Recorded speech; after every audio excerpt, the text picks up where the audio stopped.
শুভ সন্ধ্যা প্রত্যেককে। ইতিহাসের পাতায় আরও একবার প্রত্যেককে স্বাগত জানাই। আপনারা যদি স্কুল সার্ভিস কমিশনের অফিসিয়াল ওয়েবসাইটে যান, দেখবেন যে আজকে টেন্টেডদের লিস্ট আবার পুনরায় দেওয়া হয়েছে এবং এইখানে দেখুন আজকের তারিখে একটা নোটিশ ইস্যু হয়েছে 28/1 এবং এইখানে নোটিশটাও দেখতে পাবেন। সেই সঙ্গে এই যে ফার্স্ট এসএলএসটি যে মানে টিচিং স্টাফ যারা, টিচার যারা, তাদের যে টেন্টেড লিস্ট সেইটা রয়েছে এবং নিচে হচ্ছে গ্রুপ সি গ্রুপ ডির যারা রয়েছে। এখানে যদি ক্লিক করেন সেটা আপনারা দেখতে পাবেন।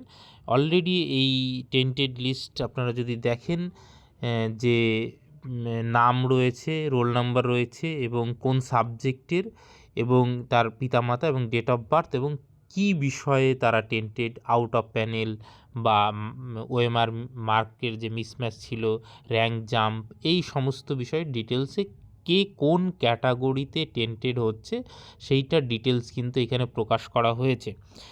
এবার আপনারা ওয়েবসাইটে না গেলে যদি আমার টেলিগ্রামের সঙ্গে যুক্ত থাকেন সেখানেও দেখতে পাবেন এই দুটো লিস্ট, একটা হচ্ছে টিচারদের লিস্ট, একটা হচ্ছে নন টিচিং স্টাফ যারা গ্রুপ সি গ্রুপ ডি তাদের লিস্ট রয়েছে এবং সেই সংক্রান্ত একটা নোটিশ এখানে রয়েছে যেখানে 7/1/2026 মাননীয় হাইকোর্টের বিচারপতি যে নির্দেশ দিয়েছিলেন যে ডিটেলস সহ যে কোন বিষয়ে টেন্টেড সেই সমস্ত ডিটেলস সহ দিতে হবে এবং যাতে সেকেন্ড এসএলএসটিতে এই যারা টেন্টেড রয়েছেন তারা যেন কোনোভাবেই বসতে না পারেন এবং বসলেও এখানে নোটিশে একদম পরিষ্কারভাবে 28/11/2025 যে নির্দেশ রয়েছে, যদি বসেও যায় নিয়মের ফাঁকে তাহলেও কিন্তু তাকে আবার এই পুরো নিয়োগ প্রক্রিয়া থেকে বাদ দেওয়া যাবে। যে স্টেজেই সে ধরা পড়ুক, নিয়োগ পেয়ে গেলেও যদি পরবর্তী সময়ে সে ধরা পড়ে তাহলে কিন্তু তার যে প্রার্থীপদ সেটা বাতিল হবে। এবং আপনারা যদি দেখেন যে টোটাল টেন্টেড লিস্ট কতটা, একদম শেষে গেলে দেখতেই পাবেন যে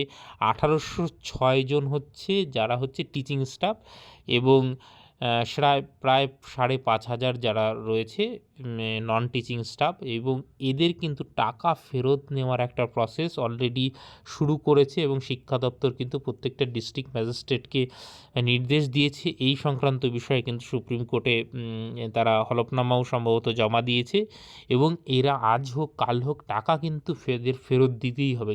তো বুঝতেই পারছেন এইখানে 3,512 জন আর ওইদিকে 1806 জন, এই টোটাল সবাইকে কিন্তু এইখানে যাদের নাম রয়েছে এবং আউট অফ প্যানেল বা র্যাঙ্ক জাম্প এই যে কারণগুলো রয়েছে এইটা কিন্তু একদম প্রমাণিত টেন্টেড এবং এদেরকে কিন্তু টাকা সুদসহ ফেরত দিতে হবে এবং এইটা কিন্তু আরও ভয়ঙ্কর।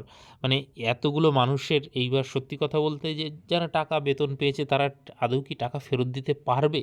তো এবং তাদের তো এই নিয়োগ প্রক্রিয়া সম্পূর্ণ বাতিলই করা হয়েছে। তো এই দুর্নীতির মানে রাজ্য সরকার তথা স্কুল সার্ভিস কমিশন এবং সমস্ত যে নেক্সাস, তার ফলে কতগুলো মানুষের যে জীবন মানে একদম মানে কি বলবো শেষ হয়ে গেল এবং অবশ্যই তারপরে তো কোনো রিক্রুটমেন্ট প্রসেস হয়নি।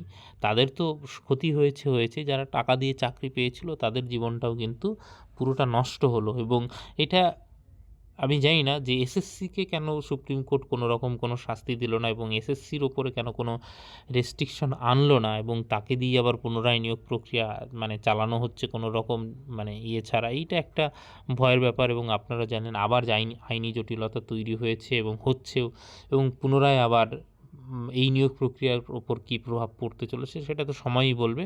তো যাই হোক, এই যে টেন্টেড লিস্ট একদম সমস্ত ডিটেলস সহ প্রকাশ করলো, কিন্তু আলটিমেটলি প্রকাশই যখন করতে হলো, এইটা যদি আগে স্কুল সার্ভিস কমিশন দিয়ে দিত তাহলে মেবি প্যানেলটা বেঁচেও যেতে পারতো এবং অনেকজনের মানে কি বলবো চাকরিটা বেঁচে গেলেও যেতে পারতো। তো দেখা যাক স্কুল সার্ভিস কমিশন ভবিষ্যতে কী করে এসএসসি নিয়ে।